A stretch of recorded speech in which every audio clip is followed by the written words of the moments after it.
Hello, everybody. Welcome back to Foreign Fridays. Today we got a third face, one that you're probably familiar with if you watch any of our other shows.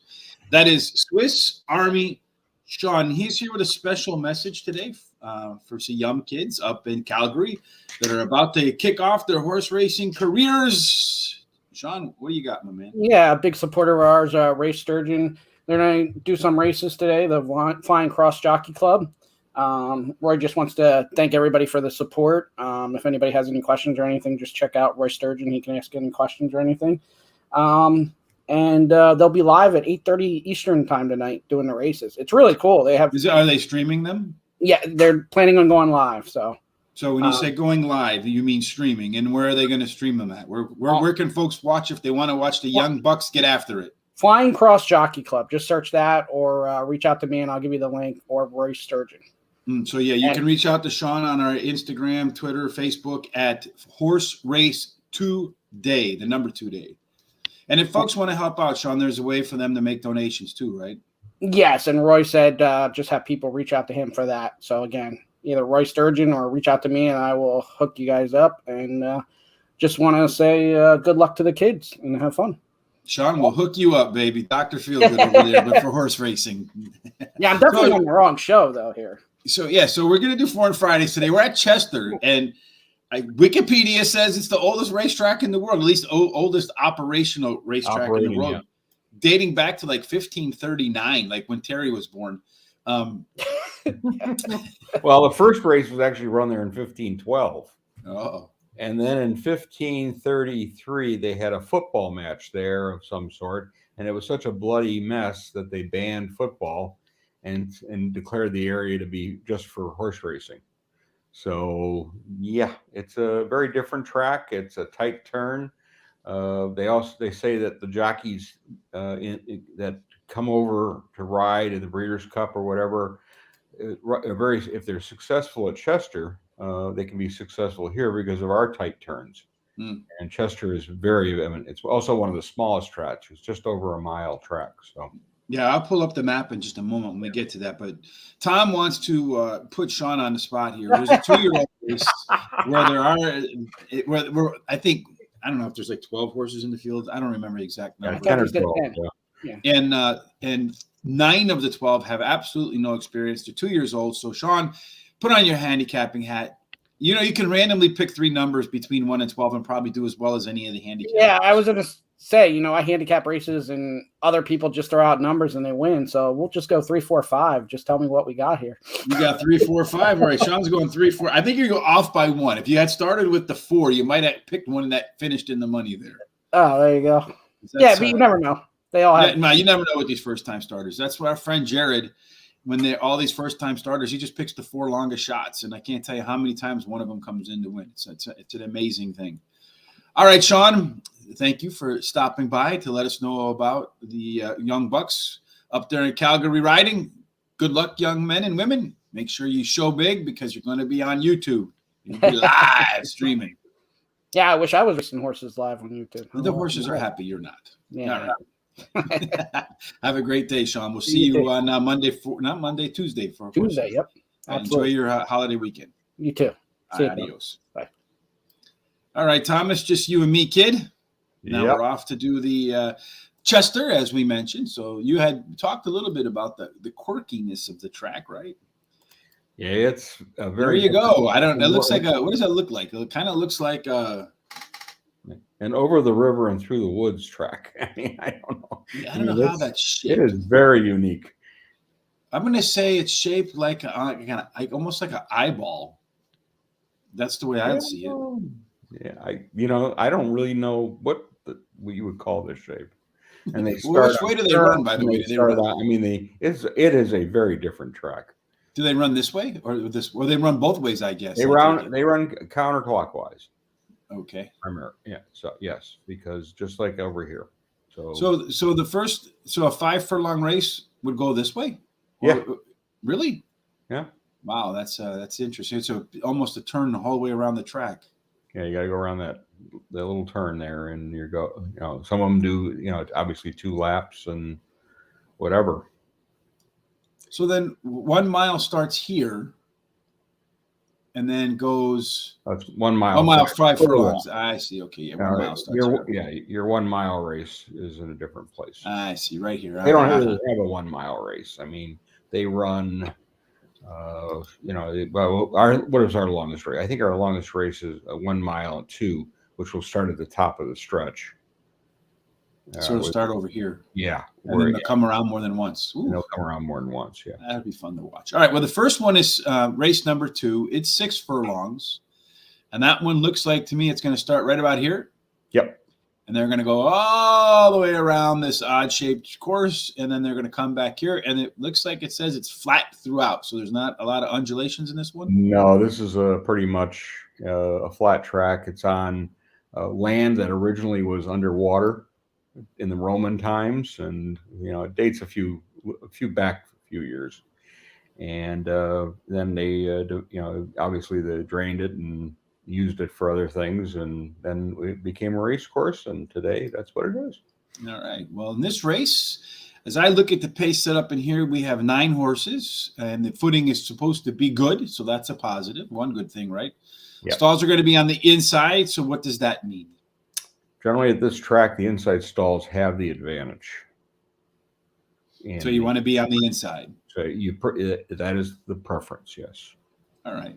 So at 6 furlongs, I'm looking at this pace, Tom, and I don't see a single closer in here. I see either everybody wants to be on the front or pressure the lead. So I'm expecting this one to be just a straight out drag race from the beginning to the end. Who's going to win that drag race? I'm going to take number 1, Princess Shamnon, as my top choice. Mm-hmm. Even though it's post position 7?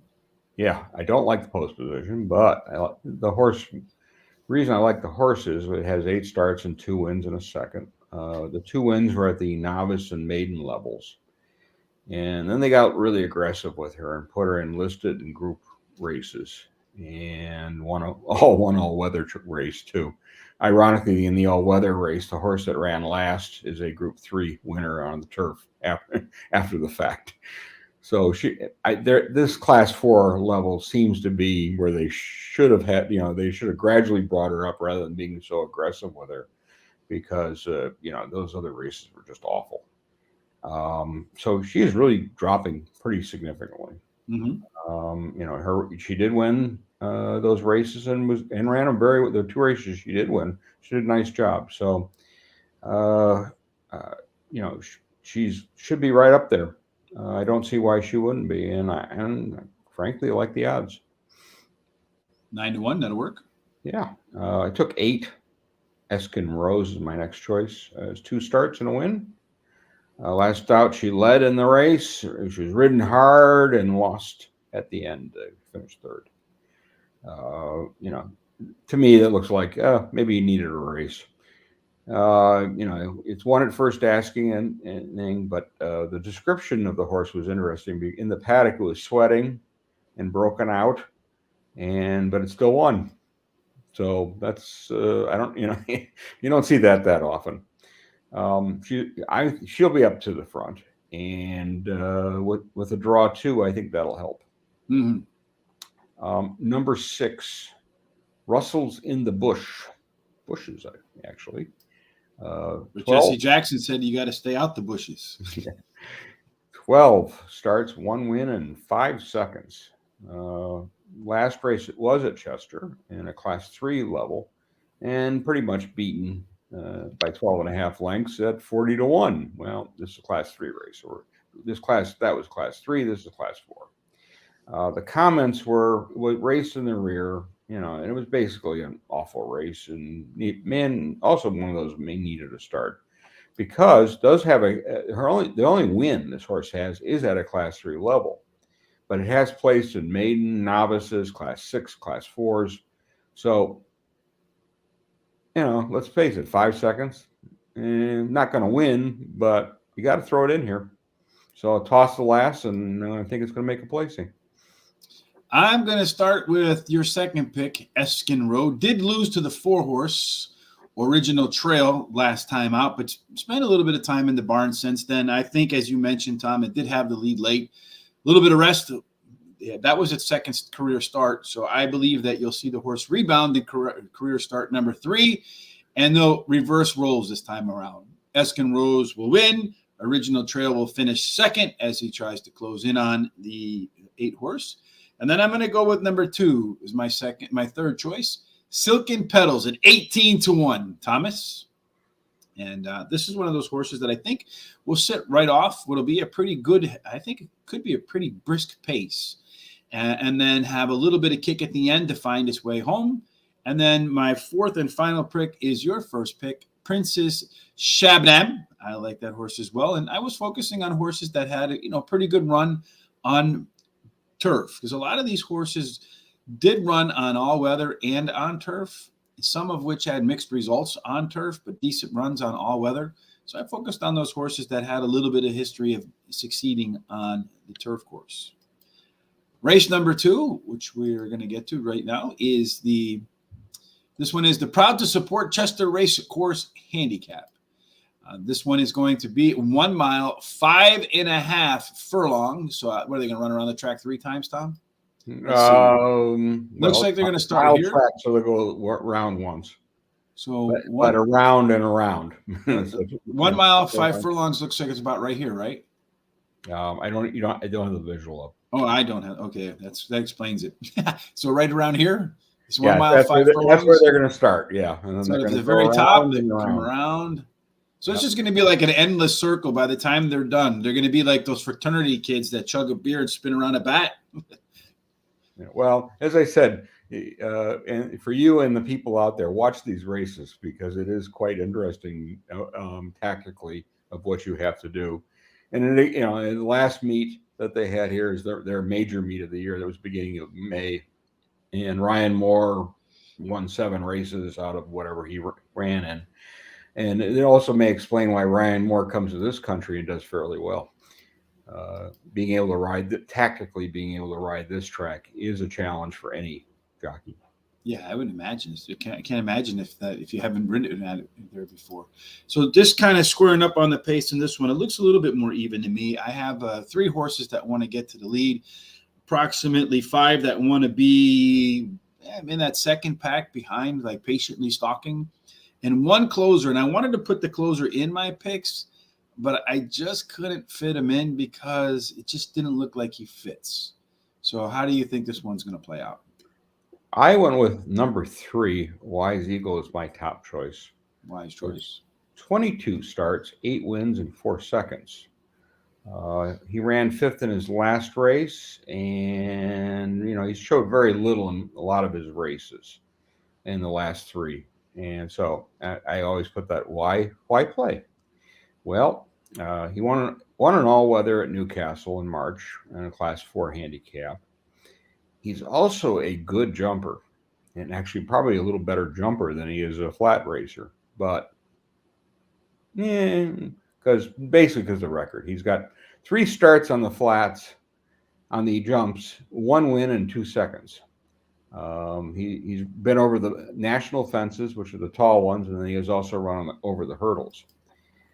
So to me, this is a proven horse in terms of wanting to run distance. Also found that he scratched out of a race on the 25th to run here. That's always interesting for me. For trainer placement, where they find the best spot to run this horse. In the going from 1.5 miles to 2 miles races that he's run, his record is really good. He has 6 starts, 4 wins, a second, and his highest handicapping rating was 94. Well, this race is only for 90 and below, so he's done pretty well. He's been on this good to soft and soft going, and he doesn't appear to like that, but he's not going to get that problem in this race. Fortunately, this is a long race, so the 8 draw being not my ideal, so they will have to get position with this horse, but I really like him to win. At 18-1, that would be nice. Number 6, Heart of Soul is my next choice. 35 starts, 6 wins, 7 seconds, and 3/3. Won the last 2 races in Class 4, and then Class 3 at shorter distances. Looks good. They're going to put a very inexperienced 7-pound allowance apprentice up on this horse who has just 17 rides and 1 win, 2 seconds and 5/3. Yeah, you're going to go, well, why would they put them up? And obviously they've got some idea, because this horse around this course has run 23 times. Mm-hmm. 3 wins, 4 seconds, and 1/3. He knows his way around this course. He's done it and been that. And and he's done fairly well overall. I mean, let's face it. And that at this distance, he's got 20 starts, 5 wins, and 4 seconds and 1/3. So if you make a case for a horse for a course, yeah. And I also like the fact that we're putting that 7-pound apprentice up, but it's going to get good experience in this race. Yes, indeed. And he's got a horse that is experienced running on this race, and I think that makes a difference. Number 2, Spirit Mixer is my final choice. 15 starts, has 4 wins, 2 seconds, and 2/3. Winner of the last 2 races, and one was on Good to Firm, which definitely we're going to get here. And the other one is on the All Weather, running at these same distances of a 1.5 furlongs or a 1.6 furlongs. What is a 1.5? So he's been in Class 5 races to Class 2. His last 2 races, I said, they were Class 3 and Class 4. Apprentice rider up here is 5-pound allowance. I don't think that hurts any in a long race. But in the last 14 days, he has a 27% win rate. So that's not so bad. On fire. This is going to be the second race in a row, Tom, where I start, where your top pick is my 4th pick. So, okay. Well, it means we'll be all right, I suspect. Maybe. I'm going to start off with number 4, Old Port. A horse has not run on the turf yet. All of his races, 8 of 8 on all weather so far. He's won 4 of them, finished second 3 times, so 6 of 8. The horse looks to be in great form in every race except its debut. The debut kind of struggled, fifth by 13, and then has just steadily improved after that. So if Old Port can handle the turf, and many times all weather horses can, especially a horse that's won 4 out of 8 races, it definitely knows where the winner's circle is. I feel like if Old Port comes out and shows that it can handle the turf course, 7-1, 8-1, whatever you get when the horse goes off is going to look like a value, and you might not get it the next time it runs on a turf course. My next pick is the number 2 horse, Spirit Mixer. That's likely to be your favorite. This is another horse that's in really good form. It's going to make its 4th start off a layoff. The first start off a layoff finished 4th by 4 lengths, then won next time out by a neck. And then just really, as it stretched out, spread out the amount of distance, went from winning by a neck to winning by 6. I think this is a horse that's absolutely going to love longer distances. The 6 horse, Heart of Soul, also one of your picks, one of my picks as well, is a horse that, as you mentioned, had some opportunity to run on this track many times, probably more so than anybody else. And another one that looks to me like it's in form, winning 2 races in a row. And then finally, I'm going to close it out with your top pick. It's going to be my 4th pick, the Wise Eagle at 20-1 or 18-1 right now on the board, according to racingpost.com. It's a horse that last year, 10 races, 6 wins, 3 seconds, was definitely in form. This year, 5 races, 1 win, absolutely not in form. So my hope here at 20-1 is that horse can return to 2021 form for just 1 race at 18-1, 19-1, 20-1, somewhere in there. Fatten up the exactas and trifectas, those sorts of things. Yeah, I just like the fact that he runs these distance races, and he seems to fit with this type of track in this race. As I said, only the draw is, so the rider is going to have to make some decisions early. Yeah, absolutely. So it's just to me that the 6 out of 10 last year, 3, in the money, first or second, 9 out of 10, just has to find its form, and it can compete here unquestionably. And if it can compete here, you're going to get 18-1. When it does start to compete, then the odds will start to drop accordingly. And we want to make sure we catch it before the odds drop. Ideally, yes. Today, Terry, unfortunately, a little under the weather. Terry, we hope you feel better, brother, soon. See you on Monday. Speaking of which, because Terry's not feeling well, we will not have our steaks show tomorrow, but that's okay. I cut the grass and all that kind of good stuff. But but I'm sure Terry will have his best bet of the day, because no matter what, Terry has his best bet of the day that you can catch over at horseracingtoday.net. Terry's best bet of the day is at Gulfstream Park. That is for Friday, not Saturday. That's number 2, Queen Calypso. Number 7, Alizé. Number 1, Make No Mistake. If you want to know what Terry's doing on Saturday, you'll have to come back to horseracingtoday.net on Saturday to get Terry's best bet of the day. The next race is not the crazy one yet, Tom, is it? No, that's the next after. No, we're gonna go to one of the best race of the day. Frankly, is this one. All right, I thought you were going to say the next one. In terms of class, this is the highest rated. These are the highest rated horses that are running this day. And this one is 7.5 furlongs. So looks to me like it's going to probably start right about in here somewhere. Yep. So almost one full trip around the track. This race, Thomas, looking at it, I see a little bit more of a back half. I have a couple of horses that might want to get to the lead, maybe a couple that want to pressure, but for the most part, I'm going to say half of the field wants to be at the back of the pack and try to close in at 7 furlongs. In a 7.5 furlong race here, you've got some time to make decisions. Mm-hmm. So that does help in terms of the racing. You're not sitting right on the turn already when you're trying to get over or trying to get around. And so this one's a little straighter to start out with, and then you get the excitement of those turns. Yeah, well, which is one continuous turn, it looks like to me. Yeah. All right, so how are you going to line them up for race number 345? I took the 6 Fools Rush In is my top choice. 21 starts, has 6 wins, 2 seconds, and 3/3. First of the season race, but also the first start for a new trainer and Hugo Palmer, who happens to train in Chestershire, and this was a new position this year for him. Got a good 4th at the same level at the same distance. He's definitely a 6 to 7 furlong horse. There's no question in my mind. That seems to be the sweet spot. That's what they run him at pretty consistently before. Be interesting to see what the new trainer does. He went out to the lead last out, pushed along. He got caught at the end is the best way to describe it. He has 3 wins over the good to firm, and we're definitely going to get that. Stevie O'Donoghue is going to take this mount. In the last 14 days, he has 9 starts, 3 wins. That translates into a 33% hit rate. Number 8 on This Is Us is my name. Oh, no, This Is Us. Pardon me. This horse has been around a few times.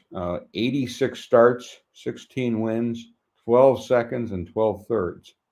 His last race was at this, it was a class level at a mile, and he ran last.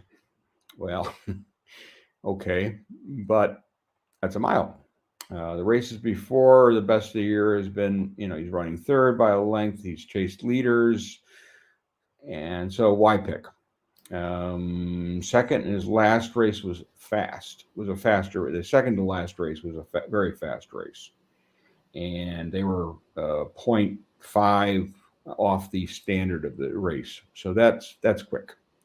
And if I'm reading this right, he likes Chester. He likes the distance, and he's 18 starts, 3 wins, 3 seconds, and a third at 7 furlongs. Mm-hmm. I think the 9-year-old has got a chance to get it done. Old man going to get it done. Yeah, well, he certainly got the number of races, the experience. 5, Tom Free is my final choice.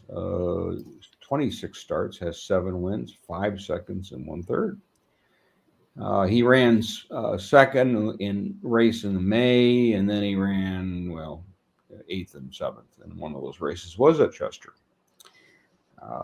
So, and he's been weakening the final furlong pretty consistently. So, in his first race of the year, he's with the leaders most of the race, then pushed at that 2 furlong mark out, and then weakened in the final. So, both his races were on a soft, good to soft, but his best races have been on good to firm. And they've also been on very soft and heavy, which I found really kind of interesting, that he doesn't like that mid type of going, but he likes the firm, or he likes the really crappy. And I think the firm course is going to benefit him today. So we have three. I have 3 of the same horses we agree on, and I put a 4th one in just to irritate Sean. Because you can. Yes, because I can. But I'm going to start with This Is Us, the one that you mentioned. That is going to be my top pick, because at Chester, it's run there, and you did read that, right? Ran there 5 times. It's 3 wins, a second, and a third, counting for $117,000. So obviously not small races either. So that track record at Chester is one for me. That's absolutely a horse for the course, no question about it. 100% in the money, 60% of the time winning. The next horse on my list is number 6, Fool's Rush In. Well, the horse is another one with some Chester success. Been on that track 5 times with 2 wins, 2 thirds. So not done too poorly there. 2 times at the distance. One of them was a winner. Last time out, did run at Chester at 7.5 furlongs, finished 4th by just 1 length. I think the second start off the layoff, if I'm looking back at the horse's history, usually it does show some improvement relative to the first time off the bench. I'm going to go with, this is where you and I differ a little bit. I have number 7, Boardman, as my 3rd selection. Only 1 time across the Chester course, but at the turf, the horse has won 6 out of 24 races, done pretty well. And the form to me looks like it's pretty strong right now. Last time out, won by 1 3/4 at 7 furlongs. The time before that, he ran 7.5 furlongs, finished 5th, back to 7 furlongs, and he won. So maybe the horse is, I think, one that should stack up pretty well at the distance here today. And then finally closing it out with the same horse that you did, Tom. I'm surprised you didn't bet him just because his name is Tom. But this is a horse making its 3rd start off the layoff. And again, I like to look back at horse cycles. And in his previous cycle, sometimes that 3rd horse was considerably better. The 3rd race was considerably better than the 1st and 2nd. Sometimes it went the other way, though. So I think you'll either see the horse either wildly swing to the north or wildly swing to the south. But either way, it's either going to be all or nothing from this horse. So Tom Free, maybe Tom's going to get the check tomorrow. All right, so now comes the fun one, where Sean already made his picks, the 3, the 4, and the 5. My strategy is not going to be a whole lot different than that. Again, 6 furlongs. It's going to start right here at the 6 furlong marker and go around the track, maybe 3/4 of the circle there. All these are 2-year-olds, Tom. There are, let's see, 10 2-year-olds. There's a scratch or not rated. I don't know if he's not in the race or not, but in any case, I'll say non-runner. Non-runner. Yeah, it's a non-runner.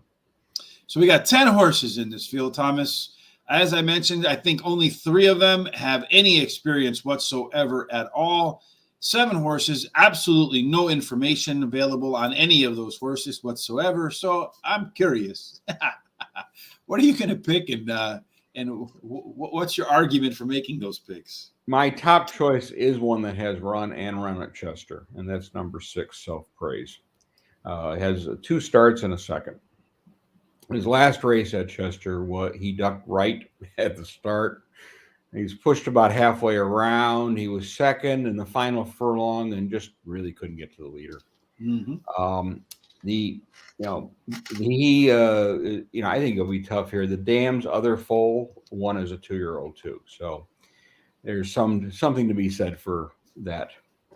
Number 7, Urban Sprawl is my next choice. This is a first-time starter for Charlie and for the Johnsons. Franny Norton is up to ride, and he's a Chester favorite. He really knows how to ride this track.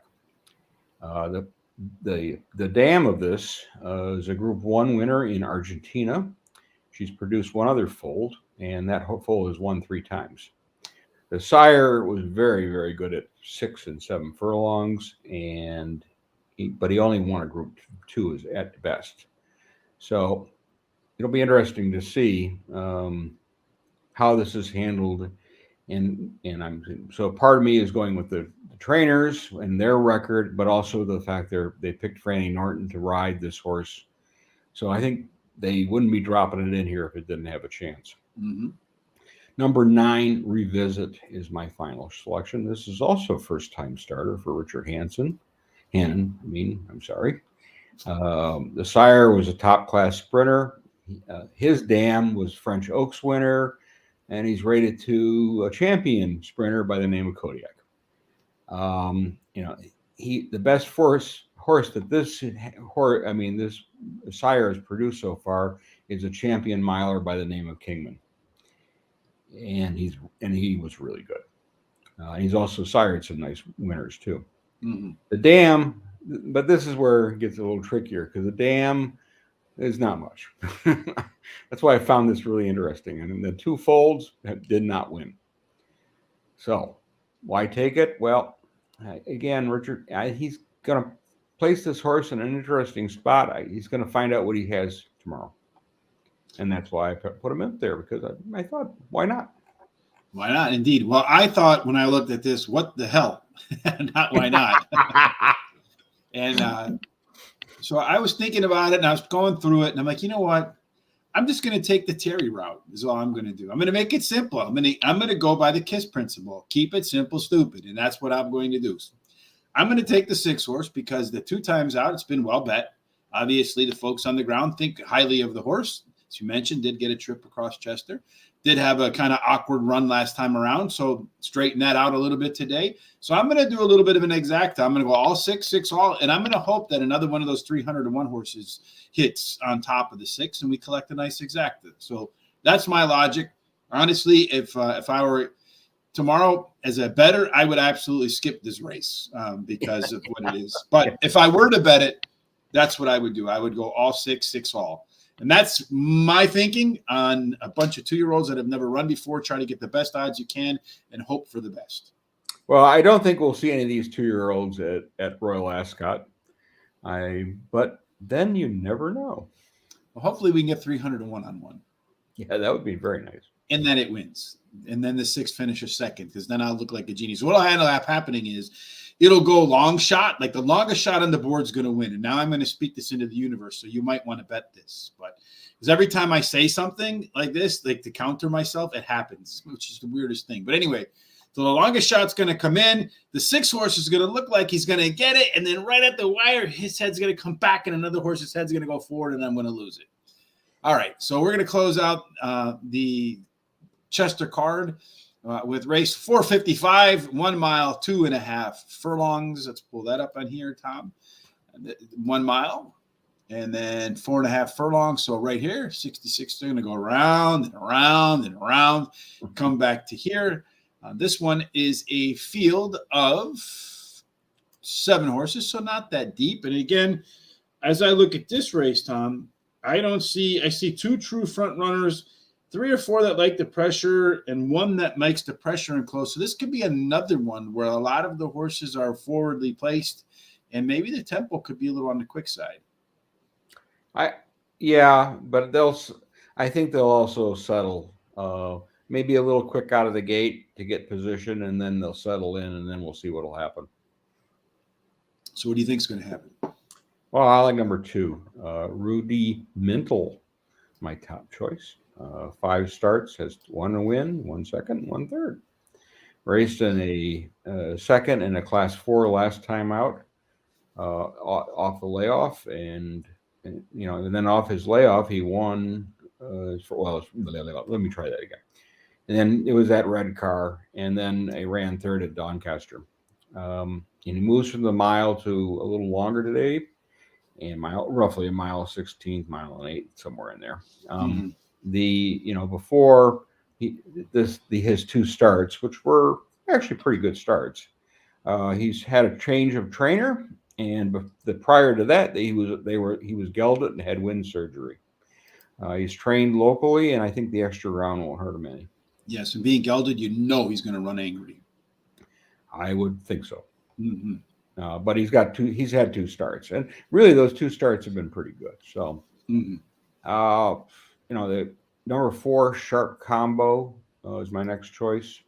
Has 6 starts, a win, a second, and a third. This will be the first start of the season after being gelded. There's that part. And Charlie and Mark Johnson are the trainers of this horse. Very, very good trainers. This horse has bounced around different types of races, everything from Class 6 to Class 1.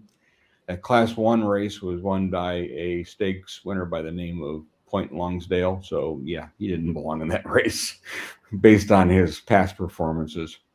Had a layoff, came back with a third, and then he ran second, and he was scratched form from a Class 2 at Newmarket because of unsuitable ground, soft. He's got an all-weather win. Again, he's got Franny Norton, course specialist here, and he could be ready to win in this race. I think the firm going is really to his advantage. Mm-hmm. Number 3, and this one I'm really going to butcher. Khatib. I don't know. Yeah, has 4 starts and a second. 3 starts this season. The best running was second on the all-weather at Link Field.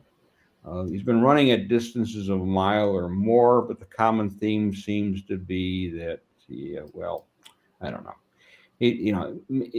It's interesting, though, his races, have been on the 4 races. He's got the all-weather, which was a standard going, but his turf races have been on good to soft or soft. So this is really going to be interesting to see how he can handle the good to firm. They paid 200,000 pounds for this horse. So is the most expensive purchase of all these horses in the field. Mm-hmm. Good trainer. They bought him here for the tight turns. And, this is one of those horses where I think you really need to watch the odds. If there's any interest at all, this one could win.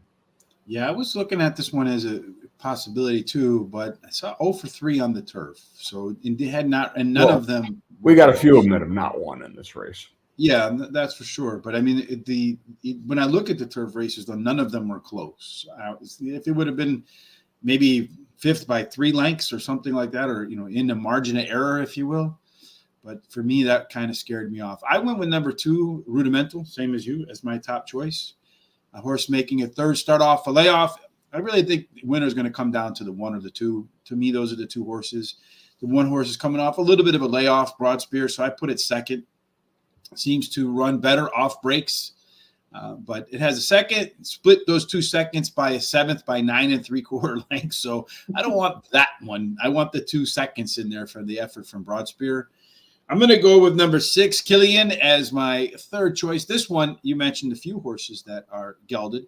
This one is a first-time gelded, so he's going to be the angriest gelded runner of all, and he's coming off the bench, off of that gelding. His lone placing, is on the turf. And when you look at the amount of money it won, $6,000, finishing second, one of the highest. So obviously, based upon that amount, it was one of the highest class races that any of these horses had run in, based upon the winning amount for that race. And that's only for second place. And then I'm going to close it out with number 7, a Brazilian Beach. It's a horse making its third start off a layoff. Has a couple of seconds in 4 races on turf. So I think you're going to see a better performance out of this horse in its third start than on its first start. And it's one that should be off the pace a little bit. I think the 2 horse is probably going to be one that's near the front, the Roundtree, and has an opportunity, if the pace is right, to take them from beginning to end, either first or second, and then close out the show for us, Thomas. Yep. Well, and the thing I note in this race, because we do have a bunch of maidens and we have a couple winners, the odds are not really crazy. No. I mean, 16-1 is so far the biggest outsider. Brazilian Beach, I picked them. Yeah, and the rest of them all are in, here and there and yonder, and it's like it's almost like right now the bettors have not quite figured out this race, and I would agree with them. This is a tough race. Yeah, well, maybe Especially after when you put after those Saturday. non-winners in there, and even the one I picked that you didn't particularly like, with the amount of money they spent for that horse, it's interesting they're bringing it to Chester. They must know something. Yeah, well, they're probably trying to cash a check to start to pay for that $300,000. I would imagine. Yeah. So that I would agree with you Not a cheap wholeheartedly on horse. that. So, like I said, Tom, Terry is not feeling well, so we won't be around tomorrow to do our Steak. regular Saturday steak stuff. But that doesn't mean you have to be without stakes races, because last night on the Players Edge podcast, me, you, and Sean met up with jockey Diego Herrera, who rides at Santa Anita. Unfortunately, he's on days right now. He explained to us how that works, which was kind of an interesting conversation. I thought it would be kind of taboo, but it wasn't. So he kind of took us through the process of how jockeys get days here in the States, the sort of process that you have to go through as a jockey, and if you want to appeal, what it takes to appeal. And I didn't know that you needed a lawyer to get the appeal. I figured you kind of went in, made your case, and moved on with the stewards, but you need a lawyer. And I wonder, is that like a specific type of lawyer? Is there just one at the track that they use? I meant to ask him yesterday, or do you get your own? That's a very good question. I do not know. Yeah, so if there's like one that's his job at the track or her job at the track, and then you have to, either decide to use them or not. I did not know. So next time we have on a jockey, I'll ask them, how does that process work? Or maybe one can hit us up in the comment section. If you haven't done so already, please follow us on Facebook, Twitter, Instagram at Horse Race Today. If you like what you saw, please give us a thumbs up. We'd appreciate that. Follow us. Thumbs up would be good too. Yes, two. Well, one on Facebook and one on YouTube. Two thumbs up. So subscribe while you're on YouTube. Tom and I do Foreign Fridays every Friday at 1 p.m. Eastern. Any inclination of what we're going to try to tackle next week, Tom? Oh yes, we've got the one of the highlights of the season in England. We've got the Epsom Derby, and the Oaks is on Friday, and hopefully we'll cover that in our show in the evening on Thursday, or maybe before that. We'll have to see. But Friday definitely will be we'll be focused on that Derby and the horses that are going to be running in there. And they've been running video, and I've watched it a few times with some of these horses. And right now, my favorite is the Aidan O'Brien horse, Stone Age. And what track are they going to run at? They are running at Epsom. Epsom. Now a dumb question on my part. All right. Well, there's no such thing as a dumb question until you ask a dumb question. Then everyone's well, like, if you don't know the answer to it, it's not a dumb question. But the Oaks is on Friday, and hopefully we'll cover that on Thursday night, because I get our expert handicappers and whoever the guest is, make them really work a little here. Make them squirm a little for sure. Yeah, and there's some other races on Oaks Day too. Our guest is going to be Tyler Gaffleon on Thursday night, so we'll make Tyler squirm. He may enjoy that. Yeah, he might. We'll ask him about that as well. All right, Thomas. Well, that wraps up today. We appreciate you joining us as always. We hope that your day, no matter whether you're betting tomorrow, today at Chester, or here in the States, or wherever it is you're betting, make sure that your day ends up in the winner's circle. Absolutely. Have a fantastic weekend, everybody. We'll see you on Monday. Hopefully Terry feels better by then. Memorial Day here in the States. I'm not quite sure what racetrack we'll tackle, but probably Parks. We'll see. See you then. Have a great weekend. There's some stakes races out there. Yeah, that'll be a good day for racing one day.